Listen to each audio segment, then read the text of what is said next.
Hey y'all, this is Chris the Philosopher here. Today we're talking about Aristotle's Nicomachean Ethics, Book 1.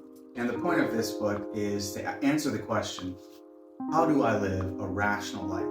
A life with purpose, with meaning, a life that makes sense, right? Because oftentimes, some of us, we just take one action after another for the sake of another, with no real end in sight, no life plan. So for instance, everybody looks for a job, but why do we look for a job? For the sake of money, probably.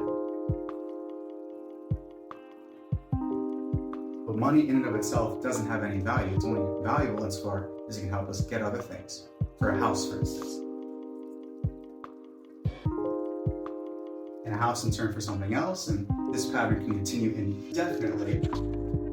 So the question that Aristotle is posing is, what is the end of all these actions that would give sense and rationality to all these preceding actions, right? And what Aristotle is going to say is that is going to be something that's intrinsically valuable.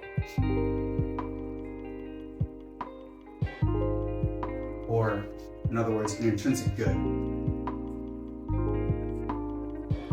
Something that's valuable in and of itself, that's choice-worthy, that's rational to choose just for its own sake.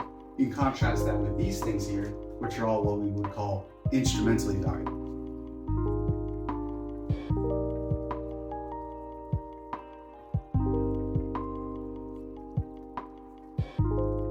Or instrumental goods. So ultimately, in this first book, Aristotle hits it on the head that the ultimate good, the ultimate thing that's choice-worthy for its own sake is happiness, or in other words, human flourishing.